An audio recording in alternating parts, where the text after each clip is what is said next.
سورہ لہب detailed explanation, سورہ لہب تفسیر۔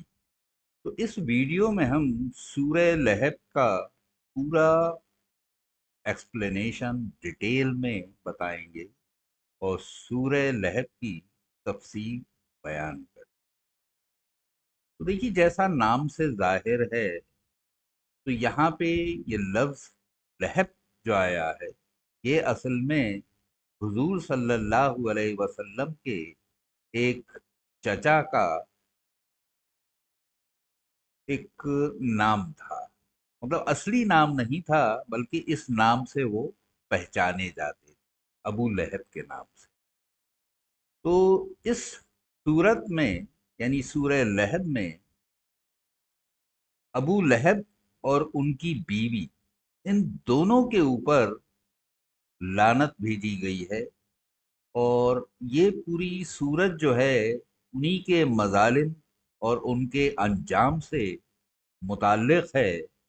تو اس لیے سب سے پہلے میں حضور صلی اللہ علیہ وسلم کا شجرہ اور ان کا جو خاندان تھا اس کے بارے میں بتاؤں گا، اور ابو لہب اور اس کی بیوی کے اور ان کے بچوں کے بارے میں بتاؤں گا۔ اس کے بعد اس سورت کا ایک ایک آیت کے حساب سے کن حالات سے اس کا تعلق ہے وہ سمجھاؤں گا۔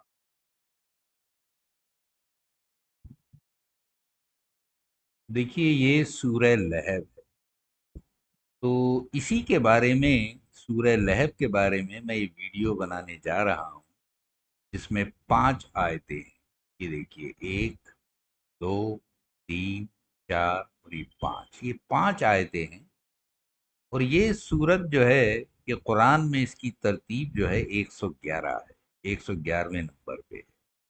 اور جس طرح سے یہ نازل ہوئی ہیں، اب یہ آرڈر اور نازل ہونے کا جو نمبر ہے وہ الگ الگ ہے۔ تو یہ شروع کے دور میں، یعنی چھٹے نمبر پہ یہ سورت نازل ہوئی، اور یہ اس وقت نازل ہوئی جب حضور صلی اللہ علیہ وسلم جو ہیں، پہلے 3 سال جو ہیں وہ تو چھپے چوری، خاموشی سے ایک ایک آدمی کو الگ دعوت دے کے دین کے بارے میں بتا رہے۔ لیکن پھر 3 سال کے بعد اللہ کی طرف سے حکم ہوا کہ اب آپ اپنے قریبی لوگوں کو کھلم کھلا دین کی دعوت دینا شروع کریں۔ تو وہ جو دین کی دعوت دی گئی، اس کا ریئیکشن کیا ہوا، اس کے بعد یہ صورت نازل ہوئی۔ تو وہ جو ریئیکشن ہوا، اس میں سب سے بڑھ چڑھ کے جو حصہ لیا وہ حضور صلی اللہ علیہ وسلم کے چچا ابو لہب نے۔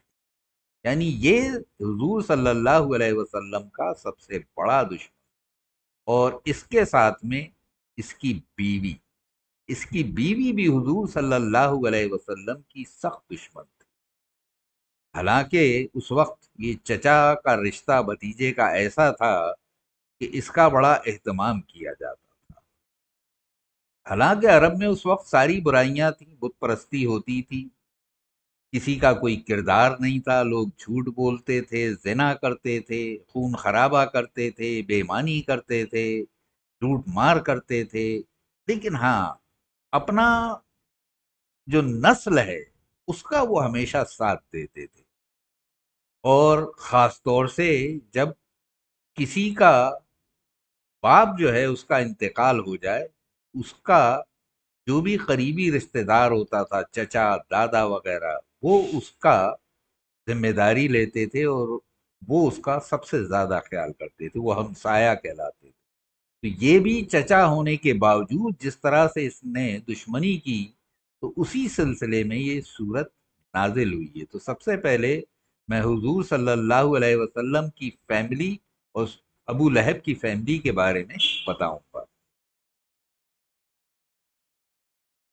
تو دیکھیے، اب میں حضور صلی اللہ علیہ وسلم کی فیملی کے بارے میں آپ کو بتاؤں گا۔